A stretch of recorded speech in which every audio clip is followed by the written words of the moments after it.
ಬಂದು ಸುಮಾರು 1.5 ದಿನ ಆಗುತ್ತೆ ಅವ್ರ ಊರಿಗೆ ಬರಬೇಕಾದ್ರೆ. ಚಾಮುಂಡಿಪುರಕ್ಕೆ ಬರಬೇಕಾದ್ರೆ ಮಾರನೇ ದಿನ ಸಾಯಂಕಾಲ 6 ಗಂಟೆ ಆಗಿರುತ್ತೆ.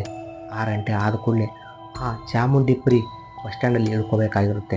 ಅವನು ಪಕ್ಕದಲ್ಲಿದ್ದ ಒಬ್ಬ ವ್ಯಕ್ತಿನೂ ಸಹ ಅದೇ ಪ್ಲೇಸಲ್ಲಿ ಇಳ್ಕೋಬೇಕಾಗಿರುತ್ತೆ. ಆ ವ್ಯಕ್ತಿ ಹೇಳ್ತಾನೆ, ಚಾಮುಂಡಿಪುರ ಬಸ್ ಸ್ಟ್ಯಾಂಡ್ ಬಂದರೆ ನನಗೆ ಹೇಳು, ನಾನು ಸಹ ಇಳ್ಕೊತೀನಿ ಅಂತ ಹೇಳ್ತಾನೆ. ಹೇಳಿದ ಕೂಡಲೇ ಆ ವ್ಯಕ್ತಿಯ ಊರು ಮುಂದ್ಗಡೆ ಊರಾಗಿರುತ್ತೆ. ಆದ ಕಾರಣದಿಂದ ಈ ತನ್ಮಯ್ ಆ ವ್ಯಕ್ತಿಗೆ ಹೇಳ್ತಾನೆ, ಸರ್ ಚಾಮುಂಡಿಪುರ ಬಸ್ ಸ್ಟಾಪ್ ಬಂತು, ಇಳ್ಕೋರಿ ಅಂತ ಹೇಳ್ತಾನೆ. ಚಾಮುಂಡಿಪುರ ರೈಲ್ವೆ ಸ್ಟೇಷನ್ ಬಂತು, ಇಳ್ಕೋರಿ ಅಂತ ಹೇಳ್ತಾನೆ. ಹೇಳಿದ ಕೂಡಲೇ ಅವನಂತಾನೆ, ಈ ಟೈಮಲ್ಲಿ ಟೈಮ್ಸ್ ಜಾಸ್ತಿ ಆಗಿದೆ, ಆದ ಕಾರಣದಿಂದ ನಾನು ಇಳ್ಕೊಳ್ಳೋದಿಲ್ಲ, ನಾನು ಮುಂದಿನ ಊರಲ್ಲಿ ಇಳ್ಕೊತೀನಿ, ನೀನು ಸಹ ಬೇಡ ಬಾರಪ್ಪ ಅಂತ ಹೇಳ್ತಾನೆ. ಇಲ್ಲ ಸರ್, ನಾನು ಇಲ್ಲೇ ಇಳ್ಕೋಬೇಕು, ಮತ್ತೆ ಮುಂದೆ ಇಳ್ಕೊಂಡು ವಾಪಸ್ ಬರಬೇಕಾಗುತ್ತೆ ಅಂತ ಹೇಳ್ತಾನೆ. ಹೇಳಿದ ಕೂಡಲೇ ಈ ಟೈಮಿಂಗು ಈ ಊರಲ್ಲಿ ಇಳ್ಕೊಳ್ಳೋದು ಇದು ಚಲೋ ಅಲ್ಲ, ಇದು ಊರು ತುಂಬ ಭಯಾನಕ ಇದೆ ಅಂತ ಹೇಳ್ತಾನೆ. ಹೇಳಿದ ಕೂಡಲೇ ಆ ತನ್ಮೆಗೂ ಕೂಡ, ಸರ್ ನನಗೂ ಸಹ ಇದೇ ಬೇಕಾಗಿದ್ದು, ಭಯಾನಕ ಇದ್ದ ಊರೇ ಬೇಕಾಗಿದ್ದು ಅಂಥೇಳಿ ಅವನು ಕೇರ್ಲೆಸ್ ಆಗಿ ಬರ್ತಾನೆ. ಆ ಚಾಮುಂಡಿಪುರದಲ್ಲಿ ಇಳ್ಕೊತಾನೆ. ಆ ವ್ಯಕ್ತಿ ಮುಂದಿನ ಊರಿಗೆ ಹೋಗ್ತಾನೆ. ಹೋಗಿ ಇವನು ಈ ಚಾಮುಂಡಿಪುರಲ್ಲಿ ಇಳ್ಕೊಂಡ ಕೂಡಲೇ ಒಂದು ಕತ್ತಲವಾದ ಪ್ರದೇಶ, ರಾತ್ರಿ ಯಾರು ಸಹ ಸಾಯಂಕಾಲ 7 ಗಂಟೆ ಆದರೂ ಆ ಸ್ಟೇಷನಲ್ಲಿ ಯಾರೂ ಇರೋದಿಲ್ಲ, ಎಲ್ಲರೂ ಸಹ ಮನೆಗೆ ಹೋಗಿರ್ತಾರೆ. ಆ ಕಾರಣದಿಂದ ಸಾಯಂಕಾಲ 6ರಿಂದ 7 ಗಂಟೆ ಆದರೆ ಆ ಊರಲ್ಲಿ ಯಾರೂ ಸಹ ಸುತ್ತಾಡೋದಿಲ್ಲ. ಹಾಗೆ ರೈಲ್ವೆ ಸ್ಟೇಷನಿಂದ ಇಳಿದು ಮುಂದೆ ಬರ್ತಾನೆ. ರೈಲ್ವೆ ಸ್ಟೇಷನ್ ದಾಟಿ ಆಟೋ ಸ್ಟ್ಯಾಂಡ್ ಹತ್ರ ಬರ್ತಾನೆ. ಅಲ್ಲಿ ಸಹ ಯಾವ ಸಹ ಆಟೋ ಇರೋದಿಲ್ಲ.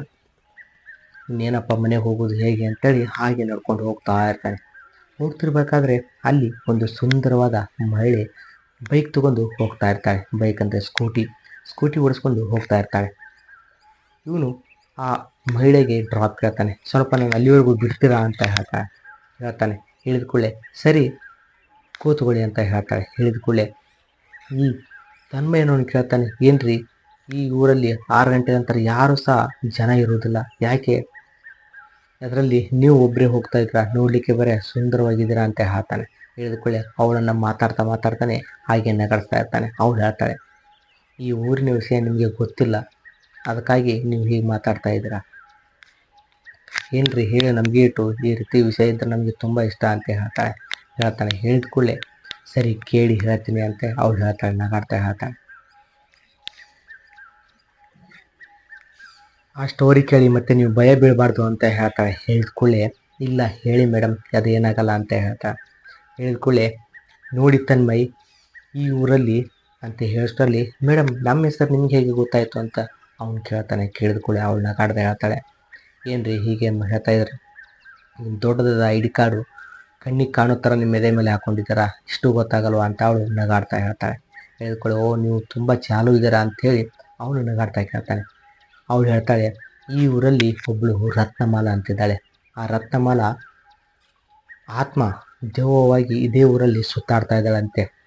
ಸಾಯಂಕಾಲ ಆದರೆ ಯಾರೂ ಸಹ ಈ ಊರಲ್ಲಿ ಸುತ್ತಾಡೋದಿಲ್ಲ, ಅದಕ್ಕಾಗಿ ಅವಳದೊಂದು ಒಬ್ಬ ಸ್ಟೋರಿ ಕೇಳಿ ನೀವು ಭಯ ಪಡಬಾರ್ದು ಅಂತ ಹೇಳ್ತಾಳೆ. ಹೇಳಿದ ಕೂಡಲೇ ಸರಿ ಇಲ್ಲ ಹೇಳ್ರಿ ಅಂತ ಹೇಳ್ತಾಳೆ. ಅವಳು ಹೇಳ್ತಾಳೆ, ಈ ಬಂದ್ಬಿಟ್ಟು ತುಂಬ ಸುಂದರವಾಗಿದ್ಲು, ಆ ಹೆಣ್ಣಿನ ನೋಡದೇ ಇರುವ ಗಂಡಸು ಈ ಊರಲ್ಲಿ ಯಾರೂ ಸಹ ಇರಲಿಲ್ಲ, ಹಾಗಾಗಿ ಆ ಹೆಣ್ಣನ್ನು ಇಡೀ ಊರಿನ ಗಂಡಸರೆಲ್ಲ ಪೂಜಿಸ್ತಾ ಇದ್ರು, ಅಂದರೆ ಅವಳ ಮನೆಗೆ ಹೋಗಿ ಬರೋದು ಮಾಡ್ತಾ ಇದ್ಲು. ಆದ ಕೂಡಲೇ ಈ ಊರಲ್ಲಿ ಶ್ರೀಕಂಠ ಬಲ್ಲಾಳ ಅಂತೇಳಿ ಒಬ್ಬ ವ್ಯಕ್ತಿ ಇರ್ತಾನೆ. ಆ ವ್ಯಕ್ತಿ ಅವಳನ್ನು ವೇಷಿ ಅಂತೇಳಿ ಪಟ್ಟ ಕಟ್ಟಿ ಅವಳ ಮನೆಗೆ ಅವನು ಸಹ ಹೋಗಿ ಬರ್ತಾ ಇದ್ದ ಅಂತ ಅಂದ್ಕೊಳ್ಳಿ, ಓ ಇಂಟ್ರೆಸ್ಟ್ ಇದೆ ಅಂತೇಳಿ ಇವನು ಹಾಗೆ ಹೇಳಿ ಅಂತ ಹೇಳ್ತಾನೆ. ಹೇಳಿ ಅಂದ್ಕೊಳ್ಳಿ ಗೋರಿ ಆ ಊರಲ್ಲಿ ಬರ್ತಾನೆ. ಆ ಗೋರಿ ಬಂದ್ಕೊಳ್ಳಿ ಅವನಿಗೆ ಅಸಹ್ಯ ಮಾಡ್ತಾಳೆ, ಅಂದರೆ ತಮಾಷೆ ಮಾಡಿ ಗೇಲಿ ಮಾಡಿ ನಕ್ಕೊಳ್ಳಿ ಆ ಅಗೋರಿ ಒಂದು ಶಾಪ ಹಾಕ್ತಾನೆ. ಶಾಪ ಏನಂದರೆ, ನೀನು ಈ ಸುಂದರವಾದ ಮುಖವನ್ನು ಕಾಪಾಡ್ಕೋಬೇಕಾದ್ರೆ ನೀನು ದಿನ ಒಬ್ಬನ ಜೊತೆ ಮಲಗಬೇಕು ಅಂತ ಹೇಳ್ತಾನೆ. ಹೇಳಿದ ಕೂಡಲೇ ಅವಳು ಅದನ್ನೇ ಇದು ಮಾಡ್ಕೊಂಡು ಆ ಶಾಪವನ್ನು ಅವಳಿಗೆ ತಾಗಿದುಕೊಳ್ಳಿ ಅವಳು ದಿನಂಪ್ರತಿ ಒಬ್ಬ ಗಂಡಸನೊಟ್ಟಿಗೆ ಮುಖಂದ್ರೆ ಅವಳ ಮುಖ ಮತ್ತು ಸುಂದರವಾದ ದೇಹವನ್ನು ಇಟ್ಕೊಳ್ಳಿಕ್ಕೆ ಸಾಧ್ಯ ಅಂತೆ.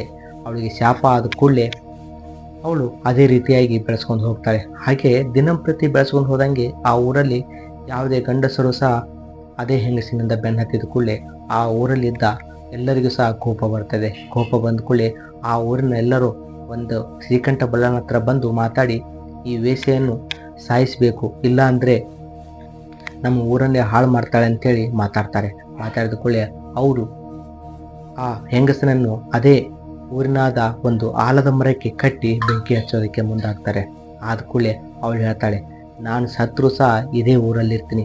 ಯಾರು ಹೊಸದಾಗಿ ಮದುವೆ ಆಗಿರ್ತಾರೋ ಆ ಗಂಡಸನನ್ನು ಅನುಭವಿಸಿ ಅವರ ಜೀವವನ್ನು ತಗೋತೀನಿ ಅಂತ ಹೇಳಿ ಅವಳು ಹೇಳ್ತಾಳೆ. ಹೇಳಿದ ಕೂಡಲೇ ಇವರು, ನೀನೇ ಸತ್ತಿರ್ತೀಯ, ಎಲ್ಲಿ ಜೀವ ತಗೋತೀಯ ಅಂತೇಳಿ ಆ ಆಲದ ಮರಕ್ಕೆ ಬೆಂಕಿಯನ್ನು ಹಚ್ಚಿ ಸಾಯಿಸ್ತಾರೆ. ಸಾಯಿಸಿದ ಕೂಡಲೇ ಅವಳು ಅದೇ ಬೆಂಕಿಯನ್ನು ಹಚ್ಚಿದ ಕೂಡಲೇ ಸತ್ತ ಕೂಡಲೇ ಆತ್ಮವಾಗಿ ಇದೇ ಊರಲ್ಲಿ ಸುತ್ತಾಡ್ತಾ ಇದ್ದಾಳೆ ಅಂತೇಳಿ ಹೇಳ್ತಾರೆ. ಹೇಳಿದ ಕೂಡಲೇ ಇವನು ತನ್ಮಯನವನು ಆ ಕಥೆಯನ್ನು ಕೇಳುತ್ತಾ ಒಂಥರ ಎಲ್ಲೋ ಹೋಗಿಬಿಟ್ಟಿರ್ತಾನೆ. ಅಂದರೆ ಭಯದಿಂದ ಕೇಳ್ತಾ ಇರ್ತಾನೆ. ಅವಳು ಕಥೆಯನ್ನು ಮುಗಿಸ್ತಾ ಬಂದಂಗೆ ಈ ಶ್ರೀಕಂಠ ಬಲ್ಲಾಳನ ಮನೆ ಮುಂದೆ ಸ್ಟಾಪ್ ಮಾಡ್ತಾಳೆ. ಸರ್, ನಿಮ್ಮ ಮನೆ ಬಂತು, ಇಳ್ಕೊಳ್ಳಿ ಅಂತ ಹೇಳಿದ ಕೂಡಲೇ, ಹೌದು, ಕತೆ ತುಂಬ ಇಂಟ್ರೆಸ್ಟಿಂಗ್ ಇತ್ತು, ಚೆನ್ನಾಗಿತ್ತು, ಥ್ಯಾಂಕ್ಸ್ ನಾನು ಡ್ರಾಪ್ ಮಾಡಿದ್ದಕ್ಕೆ ಅಂಥೇಳಿ ವಾಪಸ್ ತಿರುಗಿ ಥ್ಯಾಂಕ್ಸ್ ಹೇಳೋದಕ್ಕೆ ಮುಂದಾಗ್ತಾನೆ. ಅವಳು ವಾಪಸ್ ತಿರುಗೋಷ್ಟರಲ್ಲಿ ಆ ಪ್ಲೇಸಲ್ಲಿ ಇರೋದೇ ಇಲ್ಲ. ಅವಳು ಇಷ್ಟು ಬೇಗ ಹೋದ್ಲಾ ಅಂತೇಳಿ ಇವನು ಆ ಶ್ರೀಕಂಠ ಬಲ್ಲಾಳ ಆ ಮನೆಯಲ್ಲಿ ಅವನ ಮಗ ಇರ್ತಾನೆ ಅಭಯ್, ಹೋಗಿ ಡೋರ್ ಬಡಿತಾನೆ. ಡೋರ್ ಬಡಿದ ಕೂಡಲೇ ಅಭಯ್ ಬರ್ತಾನೆ. ಅಭಯ್ ಬಂದ ಕೂಡಲೇ ಹೇಗೆ ಬಂದಿವ ನೀ ಅಂತ ಕೇಳ್ತಾನೆ. ಕೇಳಿದ ಕೂಡಲೇ, ಇಲ್ಲ, ಒಂದು ಹೆಂಗಸಿತ್ತು, ಅವಳು ಡ್ರಾಪ್ ಕೊಟ್ಲು ಅಂತ ಹೇಳ್ತಾನೆ. ಈ ರಾತ್ರಿ ಟೈಮಲ್ಲಿ ಆ ಹೆಂಗಸೋ ಅಂತ ಹೇಳ್ತಾನೆ. ಇಲ್ಲ, ಅವಳ ಹೆಸರು ಏನೋ ರತ್ನಮಾಲಾ ಅಂತ ಹೇಳ್ದಂಗಿತ್ತು ಅಂತ ಹೇಳ್ತಾನೆ. ಹೇಳಿದ ಕೂಡಲೇ ಅವನಿಗೆ ತುಂಬ ಭಯ ಆಗಿಬಿಡ್ತದೆ. ಅಂದರೆ ಈ ಊರಲ್ಲಿ ಇರುವಂಥ ಆ ಆತ್ಮ, ಆ ಮೋಹಿನಿನೇ ನೀನು ಡ್ರಾಪ್ ಮಾಡಿದ್ದು ಅಂತ ಹೇಳ್ತಾನೆ. ಹೇಳಿದ ಕೂಡಲೇ ಅವನಿಗೆ ತುಂಬ ಭಯ ಆಗಿಬಿಡ್ತದೆ. ಏನಾಗಲ್ಲ ನಡಿ ಅಂತೇಳಿ ಇವರಿಗೆ ಕೇರ್ಲೆಸ್ ಮಾಡಿ ಡೋರ್ ಓಪನ್ ಮಾಡ್ತಾರೆ. ಡೋರ್ ಓಪನ್ ಮಾಡಿದ ಕೂಡಲೇ ಈ ಅಭಯ್ ಮತ್ತು ತನ್ಮಯ್ ಒಳಗಡೆ ಹೋಗುವಾಗ ಒಂದು ದೊಡ್ಡ ಆಕಾರವಾದ ಹಲ್ಲಿ ಒಳಗಡೆ ಹೋಗುತ್ತೆ. ಅದು ಡೋರಿನ ಪಕ್ಕದಲ್ಲೇ ಇದು ಒಳಗಡೆ ಹೋಗುತ್ತೆ. ಅದು ಇವರು ಅಬ್ಸರ್ವ್ ಮಾಡಿರಲ್ಲ. ಹಾಗೆ ಒಳಗಡೆ ಹೋಗ್ತಾರೆ. ಒಳಗಡೆ ಹೋಗಿ ಹಾಗೆ ಮಾತಾಡ್ತಿರ್ಬೇಕಾದ್ರೆ ಈ ಅಭಯನವನು ತನ್ಮಯ್ಗೆ ಹೇಳ್ತಾನೆ, ಮಗ, ನಂದು ಇವತ್ತು ಫಸ್ಟ್ ನೈಟು, ಇಲ್ಲಿವರೆಗೂ ಫಸ್ಟ್ ನೈಟೇ ಮಾಡ್ಕೊತಿಲ್ಲ ಅಂತ ಹೇಳ್ತಾನೆ. ಹೇಳಿದ ಕೂಡಲೇ, ಓ ಮಗ, ಎಲ್ಲ ಒಳ್ಳೇದಾಯಿತು, ಹಾಗಾದ್ರೆ ನಿಮಗೆಲ್ಲ ಬೆಡ್ರೂಮ್ ಎಲ್ಲ ನಾನೇ ಗ್ರ್ಯಾಂಡಾಗಿ ಅರೇಂಜ್ ಮಾಡ್ತೀನಿ ಅಂತ ಹೇಳಿ ಕೇಸಿ ಒಳಗಡೆ ಕಳಿಸ್ತಾನೆ. ಕಳಿಸಿದ ಕೂಡಲೇ ಬೇಕಾದಂಥ ಐಟಮ್ಗಳನ್ನೆಲ್ಲ ತೊಗೊಂಬಂದು ಆ ಬೆಡ್ರೂಮನ್ನು ಅಲಂಕಾರ ಮಾಡ್ತಾನೆ ತನ್ಮಯ್. ಅಲಂಕಾರ ಮಾಡಿ ಈ ಅಭಯ್ ಮತ್ತು ತ್ರಿವೇಣಿನ ಒಳಗಡೆ ಕಳಿಸ್ತಾರೆ. ಒಳಗಡೆ ಕಳಿಸಿದರೆ ಈ ಅಭಯನವನು ಆ ತನ್ಮಯ್ ಮುಂದೆ ಹೇಳ್ತಾನೆ. ಹಾಗೆ ಮಾತಾಡ್ತಿರುವಾಗರೆ, ಮಗ, ಇವತ್ತು ನನ್ನ ಫಸ್ಟ್ ನೈಟು ಅಂತ ಹೇಳ್ತಾನೆ. ಹೇಳಿದ ಕೂಡಲೇ, ಓ ಒಳ್ಳೇದಾಯ್ತಲ್ಲ, ಹಾಗಾದರೆ ನಿನ್ನ ರೂಮಿಂದೆಲ್ಲ ಅರೇಂಜ್ ಮಾಡೋ ವ್ಯವಸ್ಥೆ ನಂದು ಅಂತ ಹೇಳ್ತಾನೆ. ಹೇಳಿದ ಕೂಡಲೇ ಸರಿ ಅಂಥೇಳಿ ಇವನು ಒಳಗಡೆ ಹೋಗಿ ಟೀ ಎಲ್ಲ ಕುಡಿದು ಕೂತಿರ್ತಾನೆ. ಮತ್ತು ಶ್ರೀಕಂಠ ಬಲ್ಲಾಳ ಬರ್ತಾನೆ. ಬಂದು ಅವನ ಮಗ ಮತ್ತು ಅವನ ಸೊಸೆಗೆ ಒಂದು ಮಂತ್ರವಾದಿಂದ ಮಂತ್ರಿಸ್ಕೊಂಡು ಬಂದಿರುವಂಥ ದೇವರ ಹತ್ರ ಒಂದೆರಡು ತಾಯ್ತ ತೊಗೊಂಬರ್ತಾನೆ. ತೊಗೊಂಬಂದು ಇವ್ರ ಕೈಗೆ ಕಟ್ತಾನೆ. ಯಾವುದೇ ಕಾರಣದಿಂದ ಈ ತಾಯ್ತವನ್ನು ನೀವು ಹೊರಗಡೆ ನೆಲಕ್ಕೆ ತಾಗಿಸ್ಬಾರ್ದು ಅಂತ ಹೇಳ್ತಾನೆ. ಸರಿ ಅಂಥೇಳಿ ಅಭಯನು ಸಹ ಹೇಳ್ತಾನೆ, ಅವನ ಹೆಂಡತಿನೂ ಸಹ ಹೇಳ್ತಾಳೆ. ಹೇಳಿದ ಕೂಡಲೇ ಇವರು ಸರಿ ಆಯಿತು ಅಂತೇಳಿ ಊಟ ಎಲ್ಲ ಮಾಡಿ ಒಳಗಡೆ ಕಳಿಸ್ತಾರೆ. ಅಭಯ್ ಒಳಗಡೆ ಹೋಗ್ತಾನೆ. ತನ್ಮಯ್ ಎಲ್ಲ ಗ್ರ್ಯಾಂಡಾಗಿ ಅರೇಂಜ್ಮೆಂಟ್ ಮಾಡಿದ್ದಾನೆ ಅಂಥೇಳಿ ತಿಳ್ಕೊಂಡು ಒಳಗಡೆ ಹೋಗ್ತಾರೆ. ಹೋಗಿ ನೋಡಿದರೆ ಒಂದು ಬಾವುಲಿ ಅಲ್ಲಿ ಸುತ್ತಾಡ್ತಾ ಇರುತ್ತೆ. ಮೇಲೆ ದೊಡ್ಡದಾದ ಬಾವುಲಿ ಸುತ್ತಾಡ್ತಾ ಇರುತ್ತೆ. ಇವರು ಲೈಟ್ ಆನ್ ಮಾಡಿ ಒಳಗಡೆ ಹೋಗಿರ್ತಾರೆ. ಹೋಗಿ ಲೈಟ್ ಆನ್ ಮಾಡಿದರೆ ಆ ಬೆಡ್ ಹೂವಿನ ಅಲಂಕಾರದಿಂದ ತುಂಬಿರುತ್ತೆ. ಆದರೆ ಯಾವುದೋ ಒಂದು ಹಕ್ಕಿ ಕಕ್ಕ ಮಾಡಿರೋ ತಿರಿ ಹೊಲಸಾಗಿ ನಾರ್ತಾ ಇರುತ್ತೆ. ಆ ಬೆಡ್ಡೆಲ್ಲ ತುಂಬ ಹೊಲಸಾಗಿ ಗಲೀಜಾಗಿ ನಾರ್ತಾ ಇರುತ್ತೆ. ಇದೇನು ಹೀಗೆ ಆಗಿದೆ ಅಂತೇಳಿ ಅವರು ಹಾಗೆ ಕೂಡ್ತಾರೆ. ಕೂಡಿ ಇವಳು ತ್ರಿವೇಣಿಯನವರು ಮುಖವನ್ನು ಫ್ರೆಶ್ ಮಾಡ್ಕೊಳೋದಕ್ಕೆ ಬಾತ್ರೂಮ್ಗೆ ಹೋಗ್ತಾಳೆ. ಬಾತ್ರೂಮ್ಗೆ ಹೋಗಿ ವಾಪಸ್ಸು ಆ ಬಾತ್ರೂಮ್ ಸಡನ್ಲಿ ಡೋರ್ ಲಾಕ್ ಆಗುತ್ತೆ. ಡೋರ್ ಲಾಕ್ ಆದ ಕೂಡಲೇ ಆ ತ್ರಿವೇಣಿಯ ಆಕಾರವನ್ನು ತಾಳಿ ಆ ರತ್ನಮಾಲ ಹೊರಗಡೆ ಬರ್ತಾಳೆ. ಅಲ್ಲೇ ಬಾವಲಿಯಾಗಿ ಸುತ್ತಾಡುತ್ತಿದ್ದ ರತ್ನಮಾಲ ಆ ತ್ರಿವೇಣಿಯನ್ನು ಒಳಗಡೆ ಲಾಕ್ ಮಾಡಿ ಈ ತ್ರಿವೇಣಿಯ ರೂಪದಲ್ಲಿ ಹೊರಗಡೆ ಬರ್ತಾಳೆ. ಹೊರಗಡೆ ಬಂದು ರೊಮ್ಯಾಂಟಿಕ್ ಆಗಿ ಆ ಅಭಯನ ಹತ್ರ ಬಂದು ಕೂತ್ಕೋತಾಳೆ. ಕೂತು ಇವನ ರೊಮ್ಯಾನ್ಸ್ ಸ್ಟಾರ್ಟ್ ಆಗಿ ಇನ್ನೇನು ಎಲ್ಲ ಥರ ಮಾಡ್ಬೇಕಂಟ್ರಿಗೆ ಈ ಅಭಯ್ಗೆ ಇಷ್ಟ ಇರ್ತಿರಲಿಲ್ಲ. ಹಾಗೆ ಜೋರ್ಸಾಗಿ ಇವಳೇ ಫೋರ್ಸಾಗಿ ತೆಕ್ಕಿ ಬಿಡ್ಕೊಂಡು ರೊಮ್ಯಾನ್ಸನ್ನು ಮಾಡ್ತಿರ್ಬೇಕಾದ್ರೆ ನೀನು ಹಾಗೆ ಜೋರಾಗಿ ಅಪ್ಪೋಬೇಕಾದ್ರೆ ಈ ತ್ರಿವೇಣಿಯನ್ನೋ ಕಣ್ಣು ರೆಡ್ ಆಗಿರುತ್ತೆ. ಮುಖವು ಎಲ್ಲೋ ಆಕಾರವಾಗಿ ತುಂಬ ವಿಕಾರವಾಗಿರುತ್ತೆ. ಯಾರು ನೀ ಅಂತ ಕೇಳಿದ ಕೂಡಲೇ ಅವನು ಕೇಳ್ತಾನೆ. ಕೇಳಿದ ಕೂಡಲೇ ನಾನು ರತ್ನಮಾಲ ಅಂತ ಹೇಳ್ತಾನೆ. ಇವನು ಕೆಳಗಡೆ ಬಿದ್ದು ಹಿಂದೆ ಸರಿದು ನೆಲಕ್ಕೆ ಟಚ್ ಆದ ಕೂಡಲೇ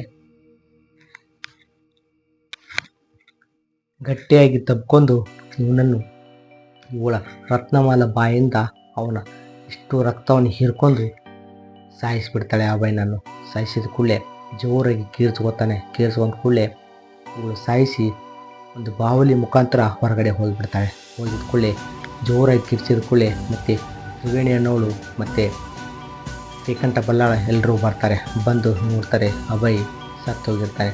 ಇದೇ ರೀತಿಯಾಗಿ ಆ ರತ್ನಮಾಲ ಆ ಊರಲ್ಲಿ ಹೊಸದಾಗಿ ಯಾರು ಮದುವೆ ಆಗಿರ್ತಾರೋ ಅವ್ರನ್ನು ಜೀವ ತಗೋತಿರ್ತಾಳೆ. ಈ ಸ್ಟೋರಿ ನಿಮಗೆ ಇಷ್ಟ ಆಗಿದ್ದರೆ ನಮ್ಮ ಚಾನಲ್ನ ಸಬ್ಸ್ಕ್ರೈಬ್ ಮಾಡಿ ಅಂತ ಹೇಳುತ್ತಾ ಮುಗಿಸ್ತಾ ಇದ್ದೇನೆ. ಬಾಯ್.